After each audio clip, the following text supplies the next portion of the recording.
Good morning बच्चों। कल हम लोगों ने chapter 2 reproduction in flowering plant start किया था। आज जो है उसी का हम लेक्चर 2 नेक्स्ट सेक्शन स्टार्ट करने जा रहे हैं, जिसमें हम लोगों को जो फ्लावर का जो सेकंड सेक्शन है, यानी कि प्री फर्टिलाइजेशन इवेंट्स या male reproductive organ of flower, इसके बारे में पढ़ना है। एक चीज़ आप ध्यान दीजिएगा, हमने जो कल फ्लावर के आपको पार्ट्स बताए थे, कैलिक्स, कोरोला, एंड्रोसियम, गाइनोसियम, इसमें जो कैलिक्स और कोरोला होते हैं, ध्यान दीजिएगा, इसमें जो कैलिक्स और जो कोरोला जो बताए थे, इसको हम बोलते हैं एसेसरी वल्स। ये एग्जाम में आता है कि एसेसरी नेसेसरी वल्स कौन सी होती हैं, इनको हम एसेसरी वल्स कहते हैं। और दूसरे हमें बताए थे एंड्रोसियम और गाइनोसियम,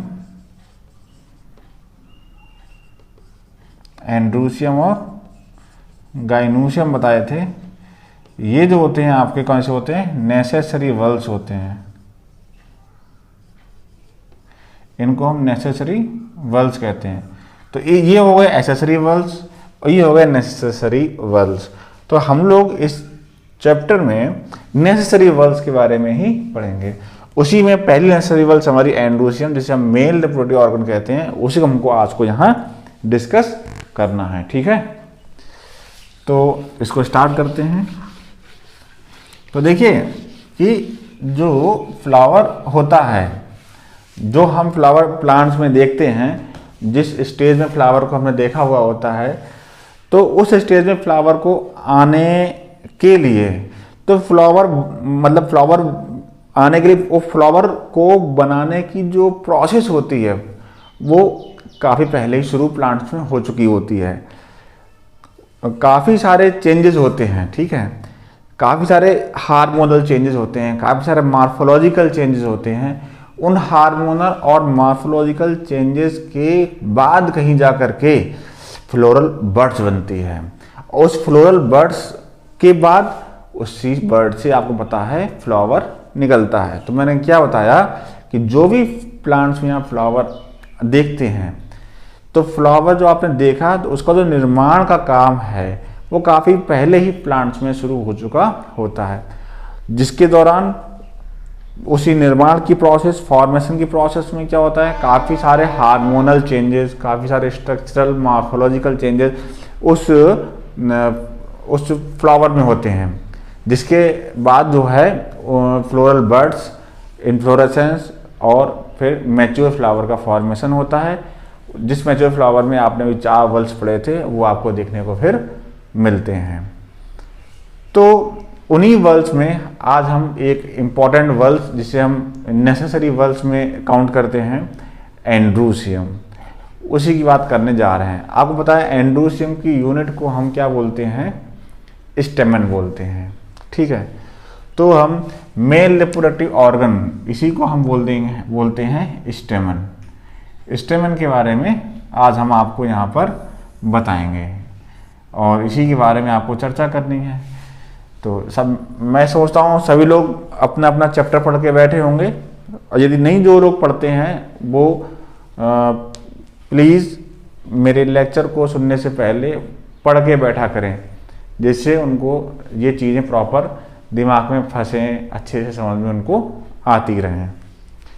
तो देखिए, यदि हम एक स्टेमन की बात करें, ठीक, तो स्टेमन की जब बात करते हैं, तो स्टेमन मैंने कल भी बताया था, इसमें 3 पार्ट्स होते हैं। तो पहला तो पार्ट्स इस तरह से ग्लोबुलर पार्ट्स होता है, और उसके बाद इस तरह से एक इलोंगेटेड पार्ट्स होता है, जो नीचे के लिए हल्का सा जो है स्वोलन होता है। इस तरह से एक स्टेमन होता है, इसके बीच में भी एक ऐसे स्टेराइल पार्ट होता है। आप लोग सब समझदार हैं, सब समझ गए होंगे कि मैंने क्या डायग्राम बनाया हुआ है। देखिए, ये जो ऊपर वाला पार्ट है, यहाँ से लेके यहाँ तक का जो पार्ट होता है, इसका नाम होता है anther.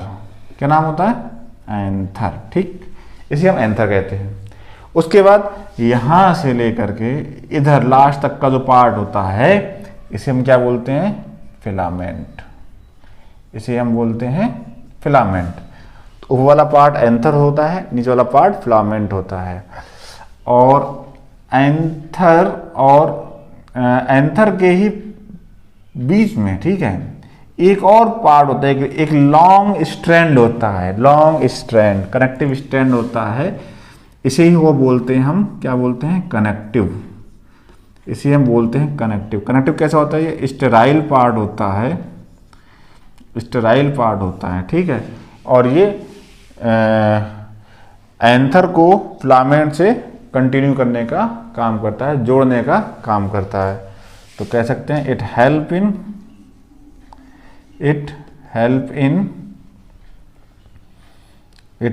In provide connection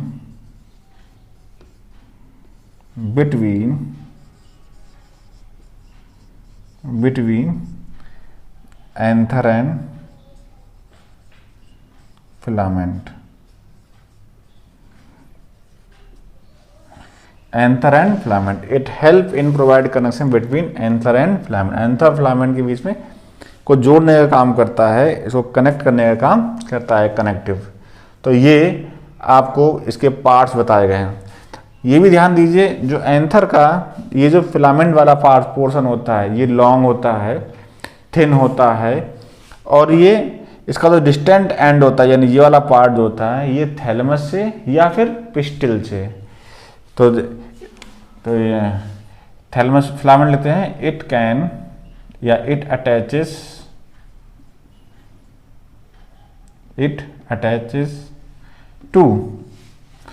attaches to thalamus or petal, attaches to thalamus or petals of flower। ये जो पार्ट होता है, ये फ्लावर के थैलेमस या पेटल से जुड़ा हुआ होता है, जिसे हम फिलामेंट बोलते हैं, ठीक है।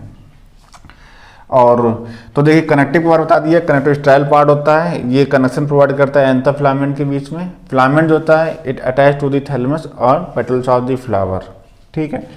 अब ये रह जाता है आपका एंथर। हम एंथर के बारे में पढ़ते हैं, ठीक। आई थिंक इतना आप लोग बना लिया होगा, इसमें कोई दिक्कत भी नहीं है। नोट्स साथ साथ बनाते जाया कीजिए, क्योंकि जब नोट्स आपके तैयार होंगे तभी आपको याद करने में आसानी रहेगी, ठीक है।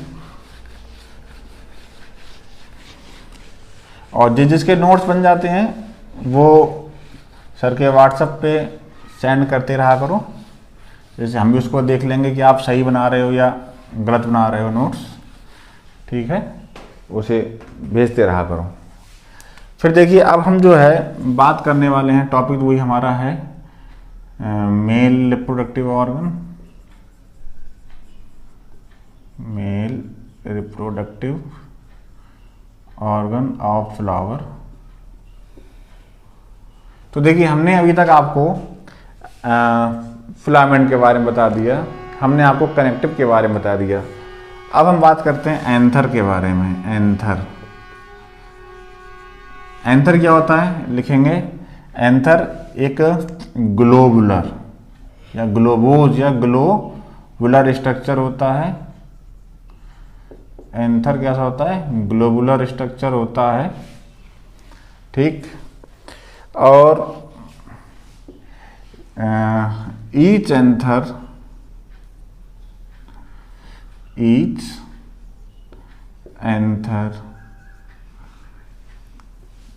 has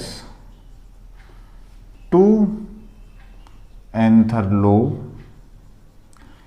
प्रत्येक एंथर में कितने होते हैं? 2 एंथर लोब होते हैं। प्रत्येक एंथर में 2 एंथर लोब होते हैं, इसको ध्यान दीजिए। प्रत्येक एंथर में 2 एंथर लोब होते हैं,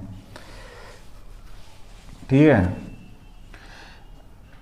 ईच लोब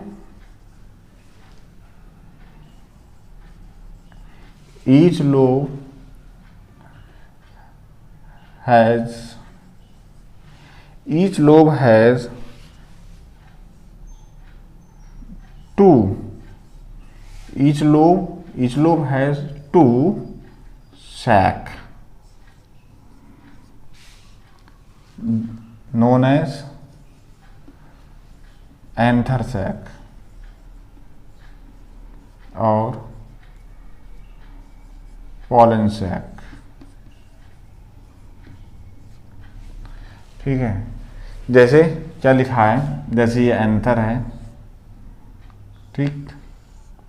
एंथर में सबसे पहले आपको पता है दो लोब होते हैं, ये लोब एक दूसरा लोब, ये इसे हम बोल सकते हैं एंथर लोब, एंथर लोब।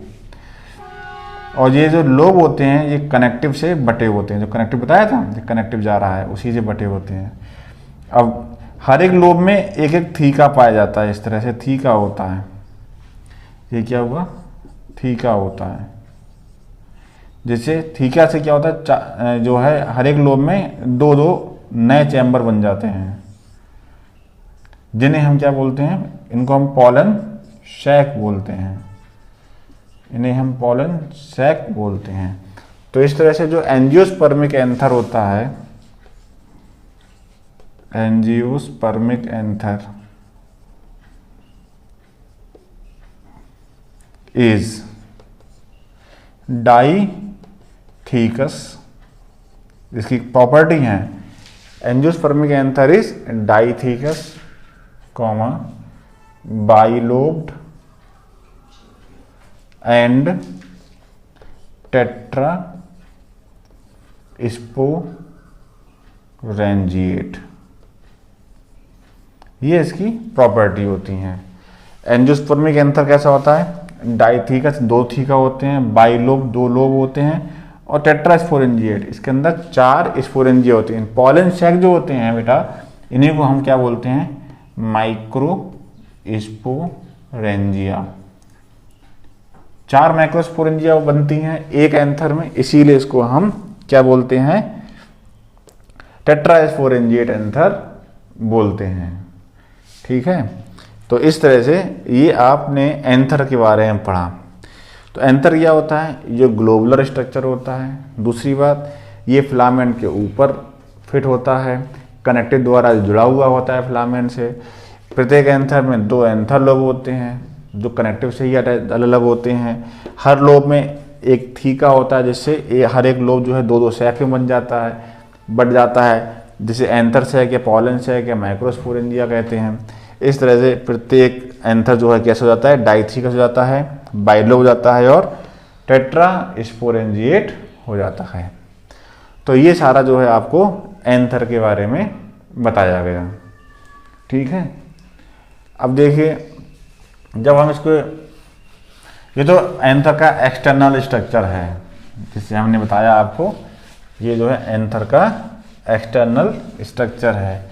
अगर हम किसी प्लांट्स के एंथर की स्टडी करते हैं, स्टेमन की स्टडी करते हैं, तो उसमें ये सारे पार्ट दिखाई देते हैं। दूसरी बात बता दें कि ये जो फिलामेंट है और जो एंथर है, इसका शेप, साइज, फिलामेंट की लेंथ वगैरह, हर प्लांट के फ्लावर की जो लेंथ है वो सबकी अपनी अलग अलग होती है। आप 10 प्लांट्स के फ्लावर को कलेक्ट करते हैं, उनके एंथर को एक स्लाइड पर रखें और उनका फिर क्लोजली एग्जामिन लाइट माइक्रोस्कोप की हेल्प से जो होता है उसे करें, तो आप पाएंगे कि हर प्लांट्स के एंथर के फिलामेंट की लंबाई, एंथर का जो स्ट्रक्चर है वो सब में अपना अलग अलग होता है।